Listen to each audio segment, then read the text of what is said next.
데이터들이 모이면서 뭐 크게는 그 대통령 대선 예측을 한다든지 또 뭐 명품 브랜드는 어떤 것들이 앞으로 더 살아남을 것 같다든지 이런 것들을 이제 분석을 하게 되는데 결국에 이것들이 이제 실생활과 연관이 돼서 우리의 미래를 예측을 하는데 쓰인다고 알고 있거든요. 사실 과학자로서의 데이터도 궁금하긴 하지만 이렇게 실생활에서 연결되는 빅데이터 그게 더 궁금합니다. 네. 네, 지금 박사님들께서 과학은 물론 실생활에서도 데이터는 굉장히 중요하다라고 이야기를 해주셨는데 과거에는 이 데이터를 어떻게 수집했고 또 어디까지 활용을 했었나요? 예, 지금 우리가 일반적으로 이제 데이터라고 하면은 이제 디지털 환경에서 나오는 데이터를 많이 생각하고 있지 않습니까? 근데 이제 아주 고대로 가보면은 그 알렉산드리아 그 도서관이 있지 않습니까? 사실은 그 도서관이 있을 때부터 그런 것들은 데이터였다.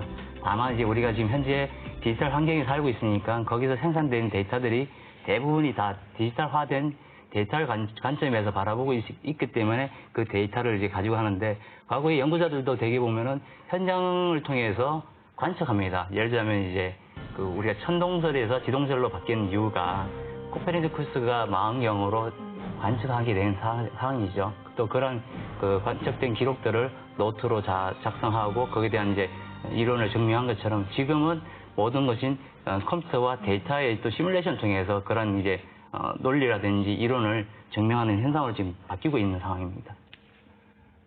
그러면 이 컴퓨터를 저희가 한번 이야기를 해보면요. 이 컴퓨터가 원래는 계산기였다고 하잖아요. 이 계산기가 어떻게 슈퍼컴퓨터가 됐고 또 이 빅데이터라는 개념은 어떻게 등장을 하게 된 건지가 좀 궁금합니다. 네. 일반인 사람보다 능력이 뛰어난 사람을 일반적으로 슈퍼맨이라고 하지 않습니까?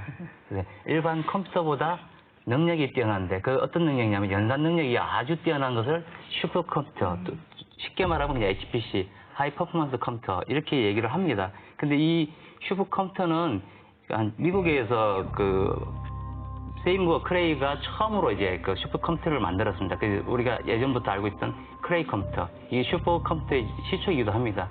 그래서 일반적으로 가지고 있는 성능보다 아주 월등히 뛰어난 그 컴퓨터를 슈퍼컴퓨터라 칭하고요.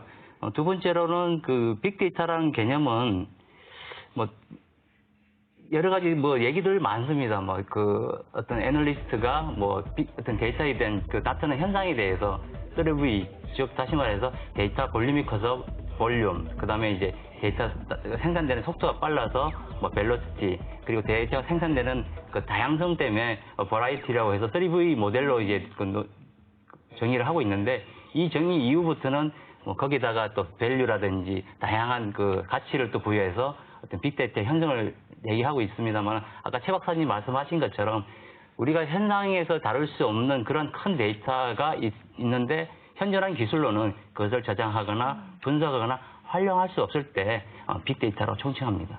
예. 그럼 이 4차 산업혁명 시대가 이제 도래했는데요. 저희가 연구 데이터에 대한 이야기를 했을 때 이 연구 데이터의 가치는 어떻게 달라지고 있을까요?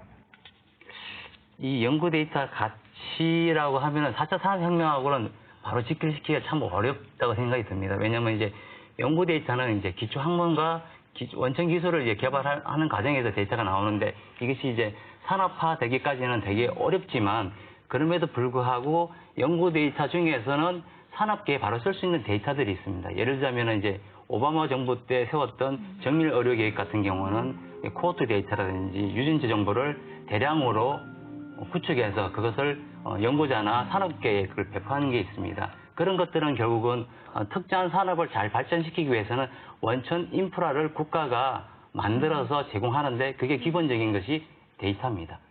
자료를 만들어서 다른 사람들이 활용하는 것도 중요하지만 이 분야에 따라서는 이게 또 보안이 엄격합니다. 북한 같은 경우에 미사일 개발하는데 필요한 여러 가지 자료들 그거 공개 못합니다. 하고 싶어도.